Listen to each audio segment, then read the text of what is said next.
Hi, I'm Ewan Fox and welcome to the second episode of the 4Barsrest review, where I'll be joined by my colleague Chris Thomas, and we'll once again be looking back as well as forward to what has been going on in the brass banding world. We've got plenty to talk about on this episode. First of all, we're going to be looking back at the Norwegian Brass Band Championships, where myself and Chris were very lucky to go to Bergen to listen to the bands at the Grieg Hallen. Then we'll be looking forward to the various regional championship events that will be taking place across the UK over the next few weeks, starting off, of course, in Blackpool and ending up in Durham with all stops in between. In addition to that as well, we'll be looking back at some of the reviews which we put forward to you in the last programme and coming up with a few new ones, new opinions and new views of what you should be looking out for, hopefully in the next few weeks.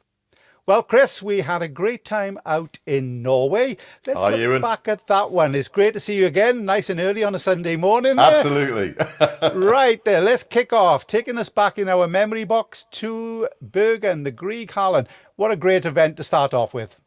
It was a fantastic event, and I'd not been to the Norwegian National Championships for 8 years, actually. I was trying to work out when I was last there, and it was 2017 when I last went. You've been more recently, of course, but it's lost none of its appeal. It's lost none of its sparkle. It's still a fantastic contest.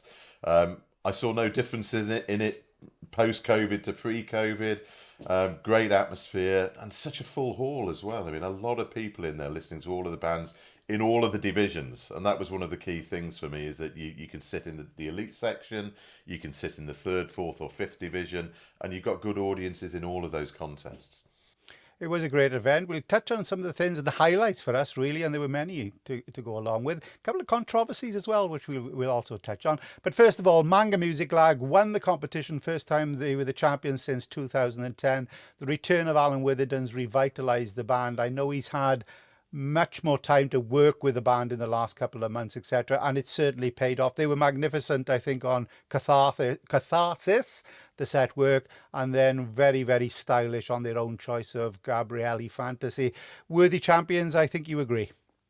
Yeah, absolutely, no doubt, and I think Manga's performance of the set test Catharsis was a terrific performance.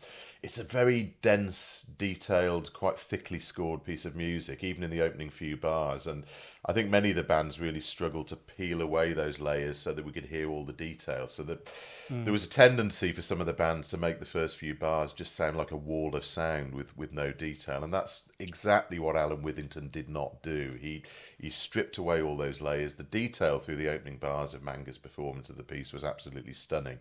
And I think it was one of those moments where we sat there and looked at each other and just thought, wow, this sounds completely different to many of the other performances that we'd heard. And Alan Withington is just so good at that. He hears everything, and peeling away those layers revealed so much detail in the piece that wasn't always audible in other performances. We've heard lots of these type of pieces, haven't we? Catharsis. They're very much on a template, you know. For some reason, they all want to go into the blues at some stage, isn't it? As the Alabama Three says, things ain't been the same since the blues came into town, and they came into the Grieg Hallen in Bergen. They did. Apart from that, it's a good piece. I wouldn't say it's a memorable piece, I have to say. But the best bands made the most of it, and certainly Alan did with that. He was aided by some superb soloists. William Grove Scramset, who was the principal corner player. What a player he was, wasn't he? And I think that added to the way in which he was able to bring the character, the colour and the textures out. Yeah, no, absolutely. I mean, the soloist performed wonderfully with Manga, and as you say, it's probably not a piece that we're going to hear a lot more of in the future. It's a little bit formulaic, but to quote an old adage, it did its job as a test piece, and it really sorted the bands out. It's a hard piece. Let's be honest. It's a very, very difficult piece of music, and I think it was very interesting to hear the top three contrast between Manga, who ultimately finished first, Eikanger, who finished second, and Stavanger, who finished third, because they all brought very different things to those three performances of the piece. I think it was interesting to say that, bring different things for it, because not just on the set work, but when it came to the own choice as well, three very different selections that they made. It was great to hear as you call it, the anger bands are really above the rest still there in Norway. The rest are catching up, but they're still a class above. But you had Stavanger with Ivan Maelemans playing Gavin Higgins, So Spoke Albion. Then you had Eichler going for a bit of Ludovic Neuro, and of course the Ons Martineau, and that was a brilliant technical performance, absolutely stunning. It And then was. you had Alan, who pushed the boat out with Gabrielli, because the beginning of Gabrielli, if you haven't got a great corner section, especially corner section can play in that Baroque style, Yeah, you know, yeah. you could be dead in the water within the first 10 bars. But that first opening in the piece, I think, set the seal really on their victory. Eichler Yeah. couldn't have done much more, but I think that was the thing that really just gave them that little extra margin. It was fascinating, wasn't it? The contrast between those three own choice performances. You had Stavanger in third, a wonderfully musical performance of So Spoke Albion, Gavin's piece. Technically, really, really strong, highly musical in its delivery. Yes, there were slips, and I think Stavanger knew that in the cadenzas running into the slow movements, there were just one or two individual little clips, which, you know, as a musical performance, it was wonderful. As a contest performance, that there were a couple of fragilities in there which they know will have affected the result. Eichler on Ludovic Neuro's piece, my goodness, from that opening bass chorale, who would think to open a piece with a chorale in the basis other than Ludo? I mean, it's an incredible piece. And one of the interesting things about that, you'd heard it before. I was hearing it for the first time, and I didn't know what to expect from the On Martineau part. But he used it very, very cleverly, in that it was there as a colouring device. It wasn't overly prominent in the score, and the effects and the colours and the textures that Eichler managed to draw from that were absolutely beautiful in places. But the opening just that will stay with me for a long time. That opening bass chorale. And then Mango, as you say, the opening of their performance of Antiphonies was absolutely stunning. Stylistically, as you say, they had that off to a T, and Alan shaped it wonderfully. The diminuendos running through the corners were just so incredibly done. There were one or two little mistakes. You know. Little echoes, didn't he? Yeah, he had he played the initial theme, and as he was doing Baroque music, it was like an echo part of it on it, and he had that within individual lines at the beginning. I thought it was brilliant. There were moments when I was sitting there thinking, how did he do that? How has he achieved that effect? I think, to be fair, there were one or two little slips later in that performance by Manga. And it got frenetic, didn't it? The last section, it was very exciting, but it was seat of the pants stuff, wasn't it? At times they were really hanging on, white knuckle ride. It was. Yeah, I've got a feeling they could sense victory as well, and you know, it almost got overexcited, didn't it, towards the end? But my goodness, it was exciting. As it happened, it was second on the own choice. Eichler were first. But the performance of the set test Catharsis the previous day by Manga had been enough to seal the victory for them. Talking about the music, then, of course, we heard, you know, it was great to hear Waiting for the Pain hit from Paul McGee, as we say, So Spoke Albion. And also, it was good to hear Music the Spheres, Partita as well, still reminding us that they're very difficult pieces to play. Absolutely. Well, Partita was Bjørsvik Brass. I mean, they've got some stars around that band. My goodness, they've got some fine players. And it was great to hear that piece again. It was a reminder that it's still a very difficult piece, but also it was great to hear a piece that was so different to some of the other choices on the day, and it stood out for that reason. Yeah, it was good stuff for that. Talk about the other sections. We'll concentrate on the music again. The standard of playing throughout the sections is very, very high. First section, or the first division that they had there, Jaren won it with Odivi Media Nocte, which is a brilliant piece. Everybody wants to play it, but it's one heck of a piece. But Erik Janssen, he's an imposing figure at the best of times, but he really stamped his mark with that on the band. It was a high-class performance at any level. It was, and it came late in the day, didn't it? The performance was it was towards the back end of the very end of the draw. Erik Janssen's, my goodness, he meant business from the start, and the soloists were magnificent. I think what there was with that performance was a vein of drama, really, musical drama that ran through the whole delivery of the score. But my goodness, the soloists delivered in spades, didn't they? And Erik Janssen, and you got doing that vivid. Piece, haven't you? If you haven't got the soloist, you'll never do it. Absolutely, yeah. And it was a stunning performance. I mean, a huge credit to them, and a huge credit to Erik Janssens, because the band was remarkably well drilled. My goodness, that piece, as we know, it takes some playing, Ewan, doesn't it? Well, I've never played. I've heard it enough times, but I never played it. talking again, going back, let's concentrate on that music. Throughout the weekend, there were some really interesting choices, but it was good to hear new music that came through. I was in the fifth division. Popped in to see that in the Bergen Hall. It's a great atmosphere there. It's open adjudication. We have to keep telling this to people, and the introductions are made. So the band is something to explain about the bands, about the players. It's a really community atmosphere. There were some great pieces on there. I have to say, there was one by Frederick Shelderup called Centennium, which actually won it. Now, Frederick is the person who's been writing the test piece for the European Championships in the top section. He wrote a piece called Centennium, which I think, my Norwegian isn't that great, so it sounded as if it was about a train journey somewhere. Anyway, it sounded like Royal Border Bridge or the Battleworth piece, that one. That's a good old favourite. But it was but it was really good. He conducted it as well. But it'll be interesting to see because his musical language is very melodic. Yes. And it's very easy on the ear. So I think the piece that could come at the European Championships is one to listen out for, but if that's anything to go by. There was also another piece called Whispers of Forgotten Tales by Jacob Larsen, who is a really fine composer. And again, the same thing, at fifth division level, really interesting piece to play. It's important that we get these works. People say in the UK we don't get enough new works coming in. There's people around Europe who are writing these pieces and they are being featured and played very well. Yeah, and there's a big difference, isn't there? Because in Norway, the lower section bands, as you say, are choosing their own pieces. It's an own choice contest, which is something that we don't have to the same degree in this country. But the bands, they're looking to choose ambitious choices. They're looking to choose pieces that the bands want to play, and you get some that go a little bit left field. I mean, you get some really interesting choices. You get some that are a little bit more mainstream, but it's just freedom to be able to choose those pieces, to choose pieces that suit their bands, to choose pieces that suit their soloists. It creates a completely different kind of contest to what we're used to in the UK.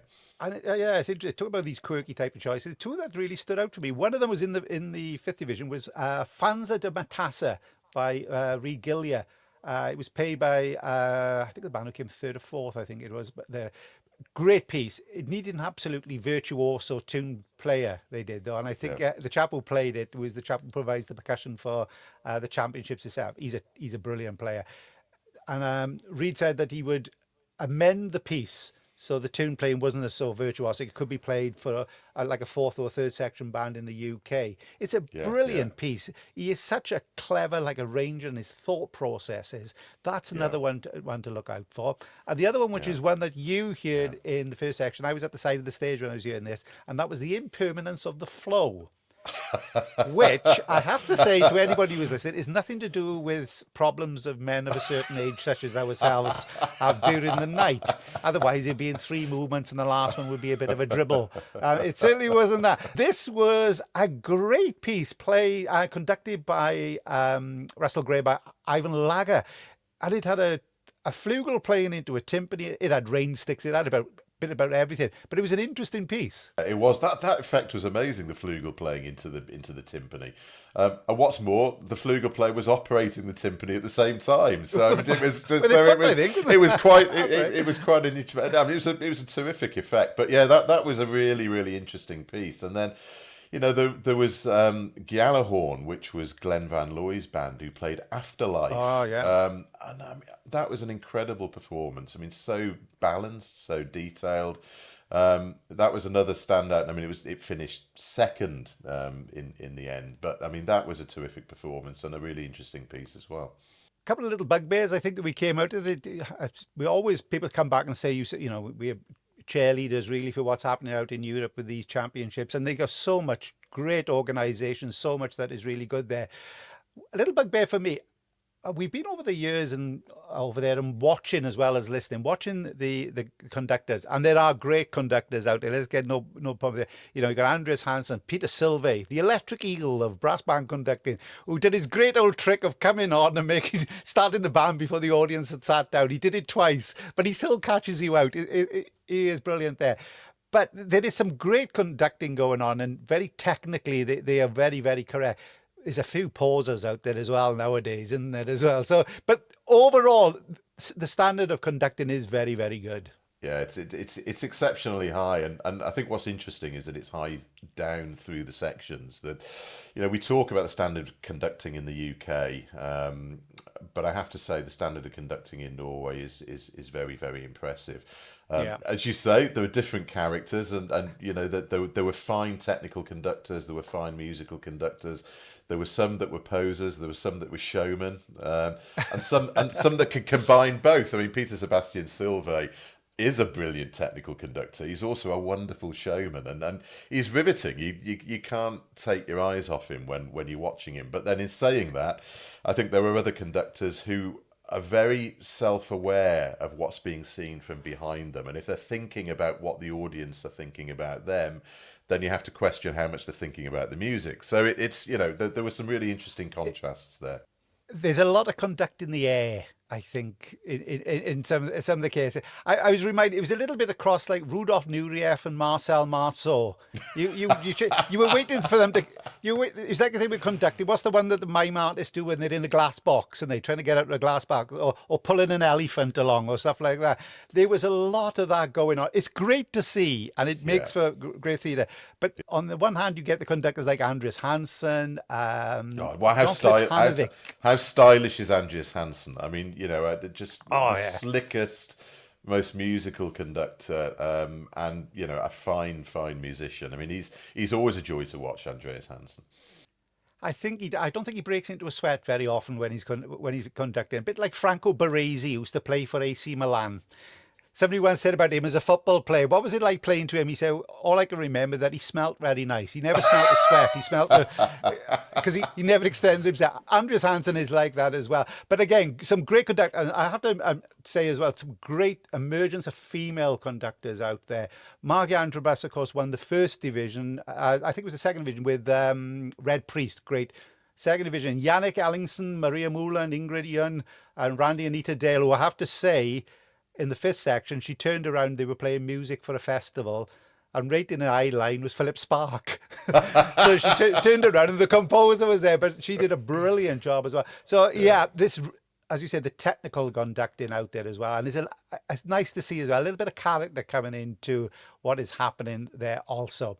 The other little big bugbear is something that we were being told about when we were out there. The overall result in the elite division, it wasn't affected by Eichanger being deducted 1 point prior to the contest because their set test was over the 20-minute period. Now, I was speaking to people out there, depending who you spoke to, it was either misinterpretation or misunderstanding or a little bit of arrogance or something, whatever. But by all accounts, the bands give their test pieces at a certain date with the timing. If it's over the 20-minute or 18-minute, whatever it is per section, they then put an application on explaining why.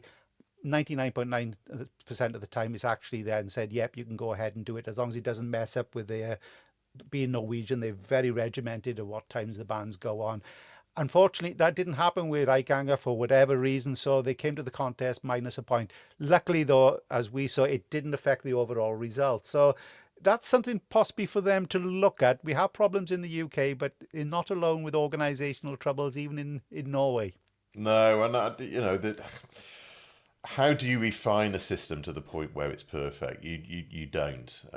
You have to keep looking at ways of resolving these things. The Eichanger situation was interesting because they took to the stage knowing full well that they'd been ducked at that point, so they knew before they started that they were almost fighting from behind. As it happens, it didn't affect the result, as you say. It could have affected the results with a different points situation, but it didn't, which is fortunate on one level, because I think it could have been a lot more problematic if it obviously had affected the result. But that opens up certain questions about, well, how do you define? I mean, we know you can open pretty much any score and it says it's 17 minutes long, it's 18 minutes long, it's 20 minutes long. How do you dictate to a band how quickly they play it? A band might play it in 20 minutes, a band might play it in 18 and a half minutes. It's a nebulous situation, and it's definitely, I think, one that needs to be looked at in the future. The other one, of course, is the sickness note. As we said, we've had it in the UK.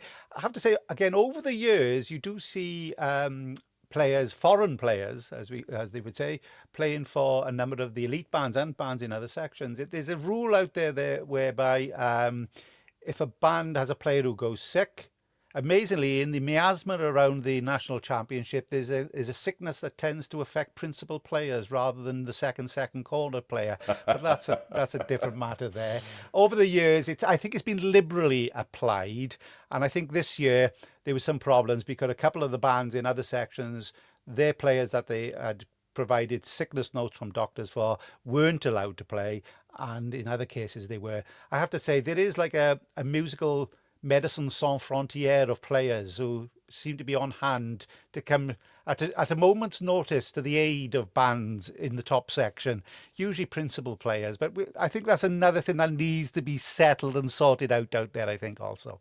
Yeah, well, there was a situation, wasn't there, where I think one player wasn't allowed to play because he was alleged to be too good to play for the band that he was supposed to be playing for. Now, that's a difficult situation. How do you define whether a player is too good or is not good enough, or whatever the situation might be? It's a difficult one, and I think that's definitely something that needs to be looked at, because I think, again, the potential is there for that to cause significant problems and arguments in the future. So yeah, there are refinements that need to be made, and as I said, no system is perfect. We know that, and it is a constant process of refinement and adjusting to changes in situations and the climate, etc. But yeah, there are one or two points that I'm sure the Norwegian committee will be thinking about and considering for next year. Well, that was our trip to Norway. We look forward to going back there to Stavanger in a few weeks' time, and then back again, hopefully, for the Cities Championships later on in the year, and then back again in 12 months' time to Bergen. If anybody is thinking about going out there, please do it. It's a wonderful, wonderful championships.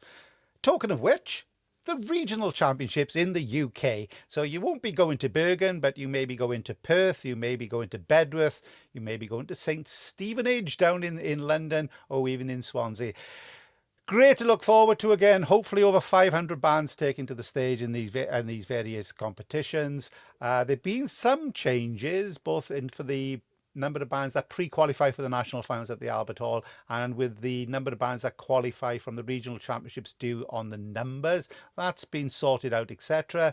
Again, talking about the music, there's some great choices that have been made by the music panel. I know they've got to have the wisdom of Solomon to make these choices, but again, I think they've made a really good selection this year, which will test the bands. There are some real good ones, and some which I think will surprise a lot of people. Yes. The wisdom is always something that will be challenged in choice of test pieces, isn't it? I mean, it's one of those things, and we love it every year. There are debates about whether some pieces are too easy, too hard.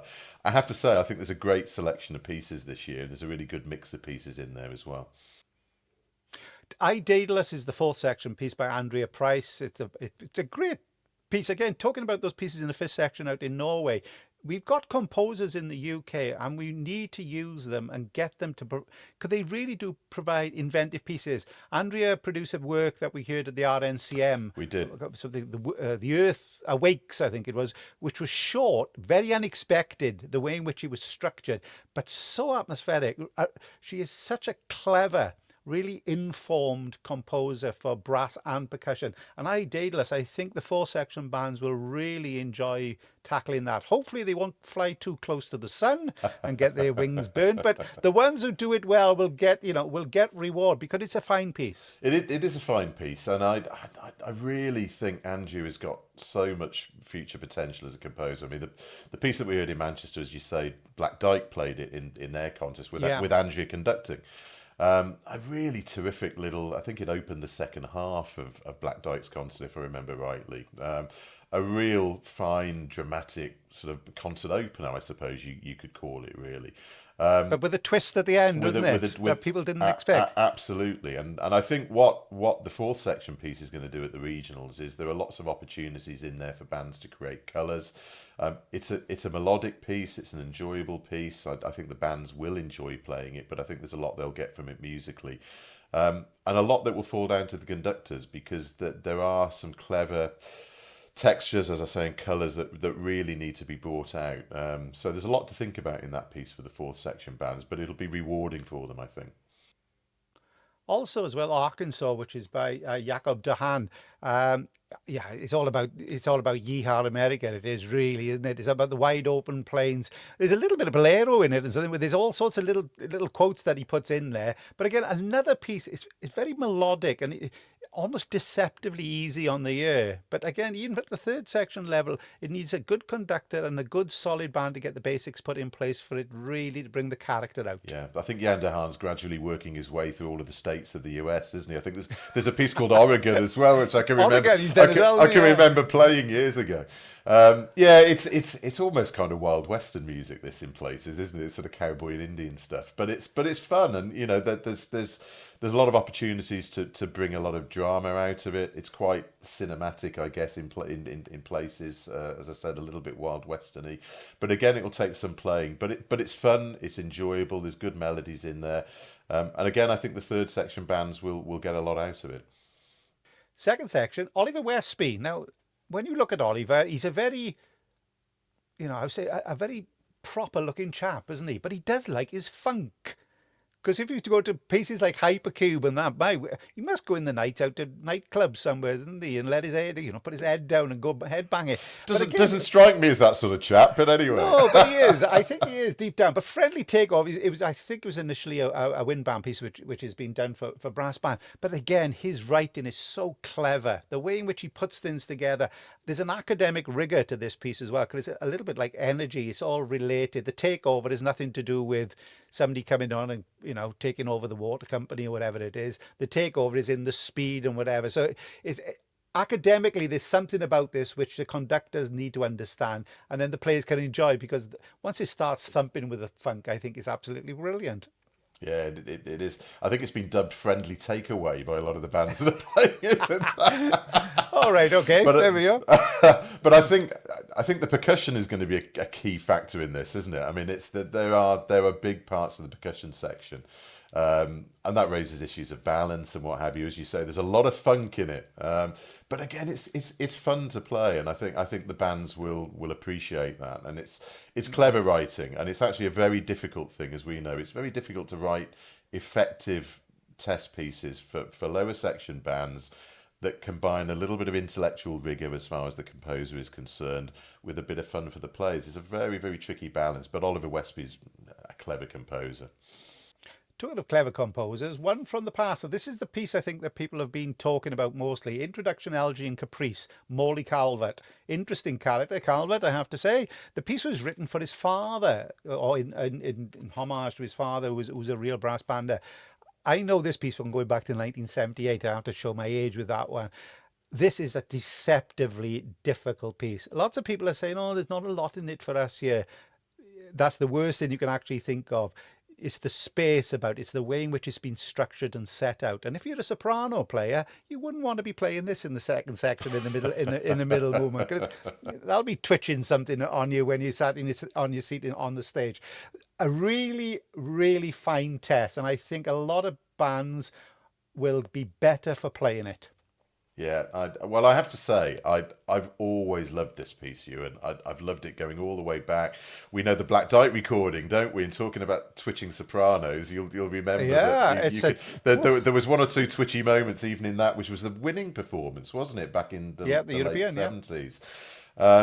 It is a fantastic piece. I mean, Morley Calvert was a Canadian Salvationist, wasn't he? And there are parts of the piece that are pure Eric Ball, aren't there? There's one or two passages that you think, goodness, that's straight out of an Eric Ball piece. There are other passages that you think, that's really quite original, but there's a sparing nature to it. I mean, some of it is very, very sparsely scored. There'll be some nervous players on the stage, I think, around the first section contest. But above all, it's a great piece of music, and it can't be underrated. Chamberish, yeah, almost chamberish in his way. And at the same time, there was a piece again, the European Championship, symphonic music by Paul Huber, which has another been great used, piece. Another great piece. Yeah, and almost they were side parked after that event. We went in a different direction, but it's great. I have to congratulate the panel for going back and picking that piece, because I think it's going to be a real test. Talking of which, go back to the championship section, a test of a different kind. We heard Blitz, which was played at the Norwegian Championships. I think somebody in the second section played it. Diversions of brass band Derek Bourgeois, which in a way is a reflection of a polar opposite to Blitz, which he wrote a couple of years prior to it. This is a very quirky, but again, there's a rigor about this piece and in the way in which it's actually structured. And once again, if you're a soprano player, you don't want to be wanting to be suffering from nerves when it comes to the end of the second section in this one. Again, another slightly different but very, very pertinent test for bands and how they can actually approach it. Yeah, I mean, as you say, it's the polar opposite to Blitz, isn't it? I mean, yeah. What I love about Diversions is there's so much wit in it. I mean, Derek Bourgeois could be a very, very witty composer. If you think about some of his little pieces like Serenade, where it was written for somebody to walk down the aisle to, and I think it's in 13/8 if I remember rightly. It's he can be a very witty composer, and I think there's a lot of wit in it. There's a lot of sparing textures in it again, which I think will really put players to the test. Again, I think there'll be a lot of nervous players around the stands, but it's clever writing. It's an engaging piece of music for both the players and the audience. I think it'll do its job, wouldn't it? Really, I think it'll do its job. It'll do its job, and I think it's great to see it back. We haven't heard it for quite a while. I personally think it's a great choice at the championship section level. Right, so it all kicks off next weekend in Northwest at Blackpool, where the bands will be performing up there. It's going to be followed the following week by Yorkshire. I've got to check on my great chart up above me now. Then it's the Midlands, the West and Scotland, followed the following week by Wales, London and the Southern Counties, and the Midlands, I think it's the second section, which is held in the following week, and it's all rounded off up in Durham.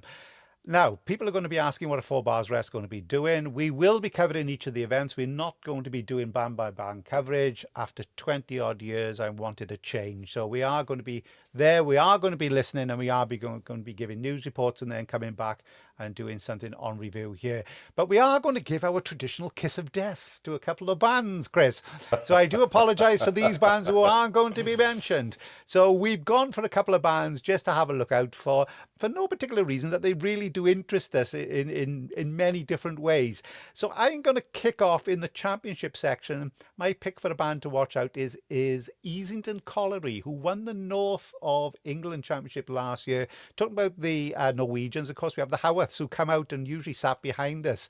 They weren't there this year, but they both play for the band. Yeah. They got Alan Withington back. It's an interesting area. You've got NASUWT Riverside and Everready. There's a lot to play for up there.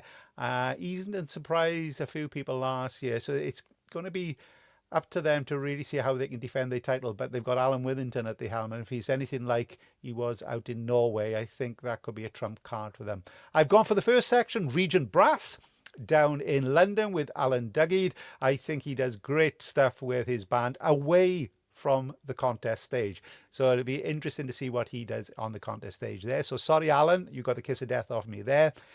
Second section, I've gone for Nailsworth Silver, down in the west of England with Henry Adachi.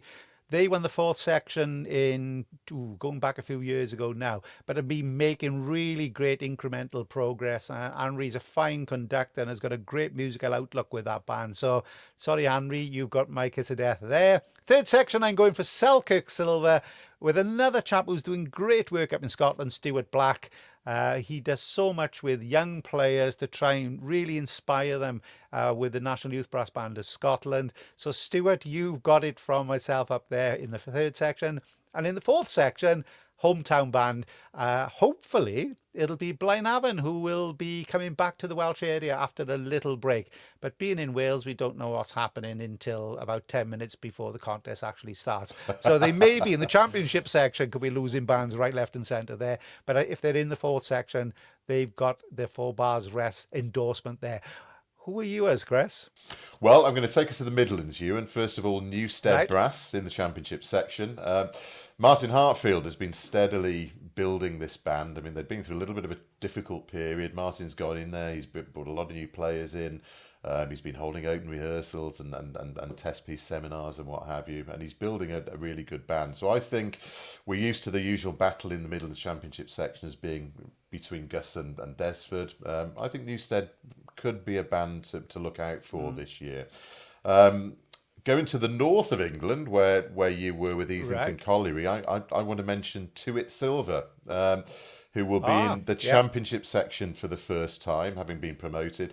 This is a remarkable banding story, isn't it? I mean, this is a band. Martin did a great job up there. An incredible organisation, bringing young players through, etc. A band that have moved up through the sections. It'll be their first regional contest in the championship section. So I think that's going to be a great experience for the band, but it'll be great for people to listen out and see how they manage in the championship section on what is going to be a really tough piece for them, admittedly.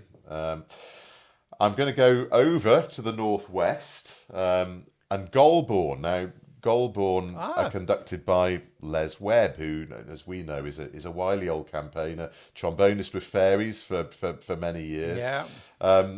They're competing in the second section for the first time. And again, this is another banding success story in recent years. They won the fourth section in the northwest in 2023. They were promoted to the third section, where they finished third last year, but then they went on and won the third section national championships at Cheltenham in September.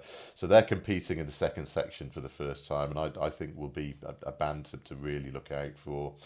And then my final choice, I'm going up to Scotland and Cooperation Band, who are, of course, the defending champions in Scotland. Interestingly, they won last year with Glenn Van Looy at the helm. This year, it's going to be Katrina Marzella-Wheeler, who's really doing some interesting things already with the band, and I think that's going to be a very interesting performance to listen out for, with Katrina at the helm for the first time. Well, we are. We'll put our apologies in first and make sure that we keep apologising to all those bands who will now be looking at us and thinking to themselves, that's the end of our hopes for them. But hopefully, fingers crossed for them all and for everybody else. And as we said, we'll be doing our coverage. We will be giving news reports on each of those regional championships, and then we'll be coming back with another review to speak about them after it's all over. Right, that takes us on to the final part of our episode, which is the reviews. And we had some great reviews in the last programme.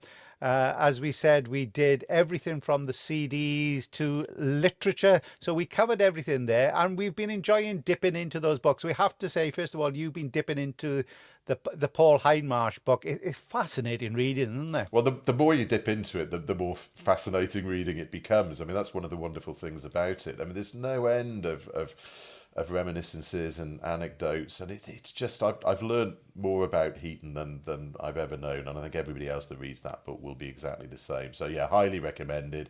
It's a great read. It's written in a very approachable style, which I've thoroughly enjoyed. So yeah, absolutely recommended. Well, I was dipping into Time's Echo, which was the other book that we did. As you know, I'm a terrible reader because I have about 4 books going on at the same time. And I've just finished a book about the rise and fall of the Trotskyist Party in Britain in the 1970s. Only you could read that, Ewan. Yeah, which I've mixed in with a book about how Britain sold out dictators out in Africa. It's called Dictatorland, about the land grab in Africa after the First World War. Little bit of light reading. So I've got those ones mixed up, and then I've been popping into this Times Echo, which is again fascinating book. I'm really enjoying that. So if you got those two again, as we recommended, do that. Now then, I have to say, we also did the concerts that we said that we were going to. The one that I went to, which was the Royal College of Music brass band with their heroes at the Royal College of Music, just opposite the Albert Hall, where we heard Prague for the second time in about a week. Ian Porthouse with the band there. Amos Miller's doing a fantastic job there. He's really bringing a connection back to the banding world. There's some super players. Really players who could possibly be making a mark in the orchestral field in the very, very near future.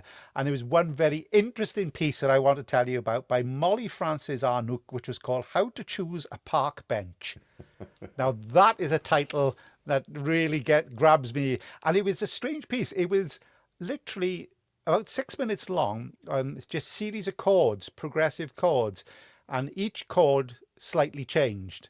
So you had the first one, and then one note would change for the second, and one note for the third and fourth, all the way through. So by the time you got the 6 minutes, it was like a walk from bench to bench around the park. So it all seemed the same, but the next bench may have been a different colour or a different length or whatever. And so you went all the way around the park with all these different benches. It was quite a surreal idea, but once you got your mind around it, it was really interesting to do. So if we ever find anything by Molly Francis Arnouk again, when you next sat on a park bench in a park, the tune will go through your head. I think although it's a slow tune. as a title, that's got to rank alongside The Impermanence of Flow as one of the best of recent times, hasn't it? It is. There we are. If you want to catch our year, make sure that you got a good title from. But that was I really enjoyed that one, that part of it there.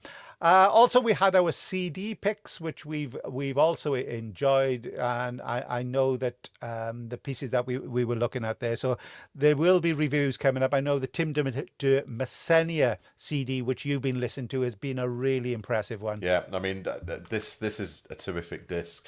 You've got 3 concertos. I mean, it's a double disc, CD1, CD2. 3 concertos on there. The concerto by Jan van der Roest, concerto by Thierry Delariel, concerto by Edward Gregson, which is absolutely wonderful. But then a host of other fabulous and really interesting pieces as well, such as Bulgarian Beats by Ludovic Neurohr, with drum kit solo as well. It's fascinating music, all of which, or most of which anyway, has been commissioned by Tim himself. Really worth a listen. Well, those are the ones from last time, so we'll be putting up the reviews. Please look out for them, and you'll be enjoying ourselves. So ones to look out for this time, I'm going to go for a new release which has come out by Haute de France. And if you can see it there, we'll be putting it up on the screen, conducted by Luc Vertommen. It is now out. It's on the Doyen label. And of course, you can find it on Wobplay, on World of Brass. You can purchase it there. Very, very fine band. As we speak, they may actually be regaining or retaining their French national title, which is currently going on at the moment. As they showed at the European Championships last year, strangely, I think they won the set work and came last on their own choice, if I remember rightly. I think you're right. Yeah. So they're a band that can have great ups and possibly great downs as well. But on this CD, it's really high-class play, and they've got everything on there from Valencia variants and Storm by Thibaut Brunio, which we heard Corey play at the RNCM Festival. There's a suite from Maria de Buenos Aires by Asta Piazzolla, and a suite from The Mass by Leonard Bernstein. I'm really going to enjoy listening out to that. On a slightly different note, you've got a CD by a composer I just heard about in the last 24 hours or so, Gavin Higgins, The Fairy Bride. Absolutely. Well, this is, we talked briefly about this CD on the first podcast. It's now been released, so you can actually buy it. It's been released in the last week or 10 days. You've got the wonderful horn concerto, French horn concerto on there with Ben Goldscheider as the soloist. The Fairy Bride, this is a live recording. It was recorded at the Three Choirs Festival at Gloucester Cathedral nearly 2 years ago now, in 2023. I was lucky enough to be at that performance. It's the most wonderfully atmospheric piece, very, very clever. Wonderful soloist. There's a wonderful baritone soloist, and I say baritone not as the brass instrument, but as the singer, with Roderick Williams. Voice, yes. Roderick Williams as a soloist, who's a wonderful, wonderful singer. It's a fabulous piece. Martin Brabbins is conducting, and I was lucky enough to talk to Martin Brabbins about this piece shortly after the performance, and he described it as a masterpiece, which I think, coming from Martin Brabbins, is no mean statement. So he obviously thinks of the piece very highly. So Horn Concerto by Gavin Higgins and The Fairy Bride, well worth a listen. Again, it's a double CD box. Right, talking about Gavin Higgins, we go on to concerts, because I just came back this weekend from listening to a world premiere by Gavin Higgins, the Monstrous Child Suite, which is, of course, the opera that he did up in London. Great critical acclaim that it had there. He's now turned it into a little suite. I've got to admit, it's an amazing soundscape. The first one is about the birth of this half god, half corpse child. And it's like a slithering plopping out of a baby. Oh my word! But you can see the audience creeping up there. It's absolutely brilliant music. Fantastic to hear there. I have to say, at the Hoddinott Hall in Cardiff, couldn't get a ticket. absolutely sold out. And the other terrific. reason, there was Håkan Hardenberger, the great trumpet player, was there. He was playing the Weinstein concerto. Weinberg. The Yeah. Weinberg, sorry. It was Yeah. Yeah. stunning playing. Here's a man who can walk on stage so focused, didn't miss a note, and he was playing away, and then all of a sudden his sound just exploded. It's a strange piece. I think he quotes everything from Candide to the Wedding March in it. It's all over the place, the piece. But remarkable player. He was absolutely fantastic. And they finished off with Shostakovich 6. And as a little encore, Hardenberger did My Funny Valentine. Nicked a mute from one of the brass players and stuck a mute in and played My Funny Valentine. It was brilliant. So that was that. Now, you've got a great concert to come up with. As we say, we want people to get out and listen to live music. So you are going to see the CBSO. Interesting program. Yeah, it is. So this is the CBSO, the percussion and brass section of the CBSO. The date is Sunday, the 2nd of March. A little bit of a clash with the Yorkshire area, I have to say. But it's 3 o'clock on that Sunday afternoon at Birmingham Town Hall. And it's the CBSO percussion and brass section playing Howarth's arrangement of Pictures at an Exhibition. And mingled with a little bit of Argentinian tango. There's some piazzolla in there as well. A really, really interesting programme. A contemporary work for solo trumpet and percussion as well. Interestingly, I think this programme was actually decided on before Elgar Howarth passed away a few weeks ago. So, there's an element of an intended tribute about it, which is actually a really nice thing as far as the timing is concerned. But we don't get the opportunity to hear Elgar Howarth's arrangement of Pictures and Exhibition for the symphonic brass group as often as we should. So this is a wonderful opportunity. It's at Birmingham Town Hall, 3 o'clock, Sunday the 2nd of March. Terrific concert lined up there. It'll be a great one there. Contest-wise, of course, we've got the regions to look forward to, but please don't forget to support the youth. The National Youth Championships taking place on the 29th of March up in Hull. If you're anywhere near the area, go out and support, because that's where the next generation of great young players is going to appear. Literary reviews next. So two that we're just going to touch on quickly. One, first of all, that both books have been out for a little while, but both well worth trying to seek if you can on Amazon or in your nearest local bookshop if you possibly can. So Written to After Times, the letters of John McCabe. I know I've read it, I've reviewed it. You've now picked it up and read it as well. It's a wonderful anthology of the letters written to and by the composer.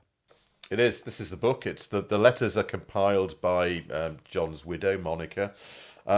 Absolutely fascinating range of letters in here. Some of them are personal letters written from John to Monica while he was away on concert tours. He was a renowned concert pianist. He used to spend a lot of time away in the States and what have you. So some of them are of a more personal nature. But just an example, there are letters exchanged between John McCabe and Robert Simpson. There are letters exchanged with John Pickard. There are letters exchanged with Alan Hoddinott.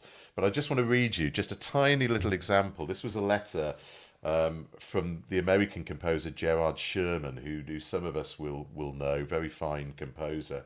And it was written from Los Angeles to John McCabe, basically as a result of John sending through to him recordings of John's music for brass band. Now, I think it's fair to say Gerard Sherman probably wouldn't have been very familiar with brass bands at the time. But the letter from Gerard to John basically starts, "Thank you so much for sending me the 2 CDs. I was bowled over by the music for brass band, a complete revelation. I had no idea it was possible to make the medium sound like you do and write such meaningful music for it." I mean, isn't that a fantastic quote from a fine composer who had never really heard a British-style brass band? So there's some fantastic stuff in there, really well worth a read. I got my copy from Presto Music in Leamington, and I think hopefully they've still got a few copies there. So yeah, well, I will make sure we put something up about that as well. Monica came to the Royal Northern for the festival because Cloudcatcher Fells was played up there. Wonderful woman, and somebody who was really making sure that the legacy of her husband is kept for generations to come. My little book, unfortunately, of course, we heard of the death of Peter Bassano, really, but a book that I reviewed a little while ago was called Before the Music Stopped. It'll be coming up on the screen in front of you. I've got it in front of you. It's a great read. It is so gossipy. It's amazing. It's brilliant. But what a career this man had. What a career. Just as if you're going to pick something out of it, there's the great story, of course. Peter Pisano, for all the things that he's played on, the most he ever got money-wise, as he said, as royalties, because he was not just one of the players, but one of the singers on Hey Jude with the Beatles. And they were in the studio, and it's in the book, it's a great read. He said there was the 4 musicians in there. They were literally asked to play 4 notes. So they were sat around, did that, and weren't doing anything. And then he said that Paul McCartney or John Lennon came up and said, "Can you guys sing?" And they said, "No, we are brass players." He said, "Are you any good?" "No." He said, "Oh, great then." So they got them to sing the famous chorus. So da da da da da da. It's a great story. That's Peter Pisano. And they were afterwards. John Lennon came up to them and gave them a crate of beer, and he said they just sat around drinking the beer with John Lennon. He didn't think the hit was going to go anywhere at all. But he said all of a sudden it actually took off. And every year, up until his death, he had a nice little royalties check every year because George Martin wrote a letter to say that he was actually one of the performers on it. So that's great stuff there. So that's that one before the music stops, so we can get those there. Finally, then we're going to do a quick little one, just for the last 5 minutes, about 2 LPs, which we think you should go out and try and get. Now, the first one is coming up on the screen. It's by the Gothenburg band, conducted by Bengt Eklund. Now, many people think about Nordic bands. Of course, they speak immediately, of course, of Eichanger, etc. The bands have really pioneered it. But before them, or around about the same time, was Gothenburg Brass. And I played against them in all places in New Zealand, where they came out to the New Zealand Championships and won. Now, this was a very, very fine band. They were supported by Yamaha, and they made this LP on the Polyphonic label. And if you get it, it's well worth seeking out. I'm sure it's going to be somewhere. Somebody will have a copy. They got Prelude for an Occasion, the Lytton March, Born Free, to make sure that the tenor horn players can play it. Great performance of the Year of the Dragon. A really top-class performance. And then on the side too, it's Swedish folk song, Shepherd song, Gonna Fly Now. It's well worth doing it, but it's a reminder that, a bit like when people talk about Premiership football, they all think it started in the Premiership years. There were great brass bands in Sweden and Norway before the true emergence of the great Eichanger bands, etc. And Gothenburg Brass Band were one of them. So if you've got that one, check it out. And the other one, unfortunately, of course, talking about Elgar Howarth, who passed away, one every record person should have. It's up on the screen now, which is Grimethorpe Colliery Band, Grimethorpe Special. Now, this is a true pioneering release. It's a seminal recording. I have a great love of this disc because I first heard it probably when I was about 14 or 15. I was living in Coventry at the time, and there was a fantastic record library there. And I went along to the record library, saw this disc, plucked it out. I just started to play in brass bands at the time, so I was kind of learning my way. And I took this disc home, listened to it, and that was the beginning of my relationship in terms of my love of what Elgar Howarth did with brass bands. But it also really was the start of my love of contemporary music generally. 4 pieces on that disc. Grimethorpe aria, still as uncompromising today as it was back then. A wonderful piece, but so dark. Elgar Howarth's own Fireworks, which is we heard it at Manchester, Ewan, didn't we? Yeah, still a great piece. To hear that. Still a great piece. A little piece that Elgar Howarth arranged, which was originally written for orchestral brass, called Garden Rain by Toru Takemitsu. Really interesting composer, very refined composer, who wrote some pieces with wonderful titles. There's an orchestral piece called "The Flock Descends into the Pentagonal Garden." What a great title! I don't know what he was on when he wrote that, but there we go. Thank you, also, Toru. The wonderful Ragtimes and Habaneras by Hans Werner Henze. Yeah. A clever piece, so witty, just a series of amazing little vignettes, but such a clever piece and so different to anything else that I think has ever been written for brass band, quite honestly. So it's a wonderful disc. I don't think it's ever been re-released on CD.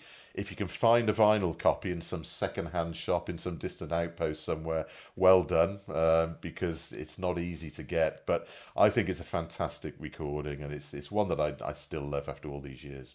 Well, I hope that people do actually get it. My copy, I have to say, I've got it here. I've actually got a CD copy, but I got a funny feeling it's a little bit of a a knockoff one. I don't know if it was an official one there, but I've actually got the. I got to say, I've actually got the LPs a little bit. It's a little bit a little bit flea bitten now it is there, and the Gothenburg one. But if you get it, make sure that you do. We're going to do a series of these now over the coming months as well to try and build up a collection, slightly different LPs that you can. Vinyl is making a comeback, so make sure that get out and buy yourself a cheap turntable as well. You can just enjoy it.